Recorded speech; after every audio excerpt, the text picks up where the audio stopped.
వెంకటస్వామి గారు ఎప్పుడు కూడా సూటిగా అందరితో మాట్లాడేవారు. నేను confederation of Indian industry president ఉండి కంబైన్డ్ ఆంధ్రప్రదేశ్కి. అయితే ఆ రోజులలో చాలామంది ఇండస్ట్రియలిస్ట్ అందరూ వచ్చి అప్పుడు నాన్నగారికి ఒక పట్టుదల ఉండే.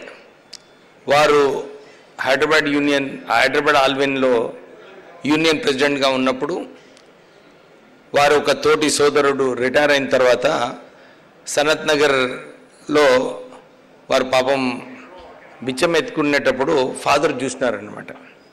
వెంకటస్వామి గారు పోయి అడిగారు, ఏమైంది అంటే, సార్ మా కొడుకు నన్ను ఇంట్లో నుంచి తీసేశారు, నా ఉద్యోగం రిటైర్ అయిపోయినాను, నాకు పెన్షన్ లేదు, ఏం లేదు, నిజంగా నేను అవస్థపడుతున్నానని చెప్పి వారికి చెప్పడం జరిగింది. అప్పుడు వారి కేంద్రంలో కార్మిక శాఖ మంత్రి వారు అప్పుడే నిర్ణయం చేసుకున్నారు, ప్రైవేట్ సెక్టర్లో కూడా పెన్షన్ ఎట్లనైనా ఇంట్రడ్యూస్ చేస్తానని చెప్పి దేశవ్యాప్తంగా తిరిగి అందరి ఒపీనియన్ తీసుకుంటున్నాడు. ఎట్లా ఈ పెన్షన్ తీసుకొస్తే ఎట్లా ఉంటుంది, ఎందుకంటే అప్పుడు ఆ రోజులలో కేవలం గవర్నమెంట్లో పెన్షన్ ఉండింది. కానీ వారికి ఎట్లనైనా ఈ పెన్షన్ స్కీమ్ ఇంట్రడ్యూస్ చేయాలని చాలా పట్టుదల ఉండే. నేనేమో ఇండస్ట్రీస్లో ప్రెసిడెంట్ సిఐకి, నాకు మా తోటి ఇండస్ట్రీస్ అందరు కూడా వచ్చి నా మీద ప్రెషర్ పెట్టినారు, సార్ ఈ పెన్షన్ సిస్టమ్ ఇంట్రడ్యూస్ చేస్తే ఇండస్ట్రీస్ అన్నీ కూడా బంద్ అయిపోతాయి, మీరు ఎట్లనైనా దీన్ని మీ ఫాదర్ని కన్విన్స్ చేయమని చెప్పి నా మీద ఇండస్ట్రీస్ అందరు కూడా ప్రెషర్ పెట్టడం జరిగింది. అయితే నేను పోయి వారితో చర్చించాను, సార్ ఫాదర్ వీళ్ళు వచ్చి కలుస్తారంట. అంటే ఒకటే మాట అన్నారు కాకా వెంకటస్వామి గారు, you get out from here అని చెప్పి వారు నా పైన అరవడం జరిగింది. అంటే వారు అన్నారు, అరే నేను బీద ప్రజలకు ఏదో మంచిగా అవుతుందని చెప్పి ప్రయత్నం చేస్తుంటే నువ్వేమో ఇండస్ట్రియలిస్ట్ గురించి వచ్చి మాట్లాడుతున్నావు, ఇంకోసారి ఇలాంటి విషయాలు నా దగ్గర తీసుకురావద్దని చెప్పి వారు సూటిగా నాకు చెప్పడం జరిగింది. నాకు చాలా ఎంబారస్మెంట్ ఉండే, ఎందుకంటే నేను ప్రెసిడెంట్ ఇండస్ట్రీస్కి అప్పుడు సిఐలో, వారికి సపోర్ట్ చేసే బాధ్యత నా పైన ఉండే.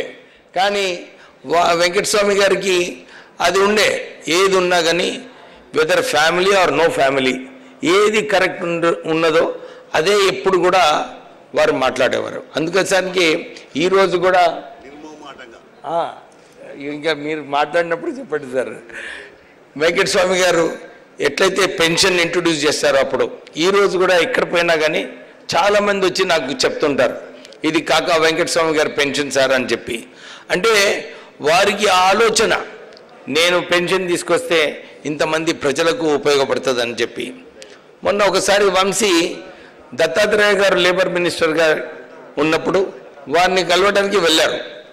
అక్కడ ఆ ప్యూన్ వచ్చి గుర్తించుకొని, అరే మీరు వెంకటస్వామి గారు అబ్బాయి అని చెప్పి వారిని పక్క రూమ్లో తీసుకెళ్ళి వారికి చెప్తున్నారన్నమాట, సార్ నేను ఇంతమంది లేబర్ మినిస్టర్స్తో పనిచేశాను, కానీ మీ తాతగారు లెక్క లేబర్ మినిస్టర్తో ఇప్పటివరకు పనిచేయలేదు సార్, నిజంగా వారు గొప్ప వ్యక్తి, వారి దగ్గర నుంచి నేను చాలా నేర్చుకున్నాను, చాలా సంతోషంగా ఉండే వారి దగ్గర పనిచేయాలని చెప్పి.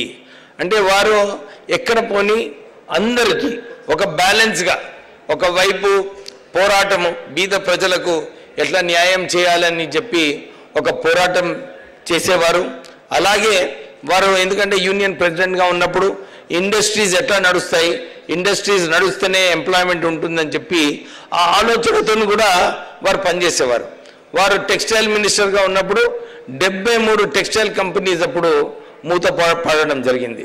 అయితే వారు పివి నరసింహారావు గారితో మాట్లాడి, లేదు మాకు ఒక స్పెషల్ టెక్స్టైల్ డెవలప్మెంట్ ఫండ్ కావాలని చెప్పి 1995లో అప్పుడు 125 కోట్ల ప్యాకేజ్ కేంద్రం నుంచి శాంక్షన్ చేపించి ఆ 73 కంపెనీస్ కూడా మళ్ళీ రీఓపెన్ అయ్యేలాగా వారు కృషి చేయడం జరిగింది. మీ అందరు తెలిసిన విషయమే, చాలామందికి తెలుసు. సింగరేణి సంస్థ కూడా BIFRలో ఉన్నప్పుడు ఈ BIFR నుంచి ఎట్లా తొలగించాలి అని చెప్పి వారు అప్పుడు పివి నరసింహారావు గారు ప్రధానమంత్రి ఉన్నప్పుడు వారితో మాట్లాడి NTPC నుంచి నేషనల్ థర్మల్ పవర్ కార్పొరేషన్ నుంచి సింగరేణి సంస్థకు 400 కోట్ల రూపాయలు లోన్ ఇప్పించి ఆ సంస్థను మళ్ళీ రీఓపెన్ గానికి అప్పుడు వారి కృషి వల్లనే సింగరేణి సంస్థ కాపాడుకోవడం జరిగింది. సుమారు 1,00,000 ఉద్యోగాలు ఉండే ఆ రోజులలో వారు కాపాడింది. వారు అందు గురించి ఎప్పుడు కూడా ఈ ఇండస్ట్రీ కాపాడుకోవాలి, సింగరేణి సంస్థ మంచిగా నడపాలని చెప్పి ఆ రోజుల నుంచి కొట్లాడేవారు. ఈరోజు సింగరేణి సంస్థ తెలంగాణలోనే అన్నిటికన్నా పెద్ద సంస్థ సింగరేణి సంస్థ. ఆ సింగరేణి సంస్థ వలన చాలామంది బెనిఫిట్ అవుతారు. ప్రత్యేకంగా నేను చూస్తున్నాను, మా మంచిర్యాల డిస్ట్రిక్ట్లో ఎక్కడైతే సింగరేణి సంస్థ పనిచేస్తుందో చాలా మటుకు నిధులు కార్పొరేట్ సోషల్ రెస్పాన్సిబిలిటీ అయినా కానీ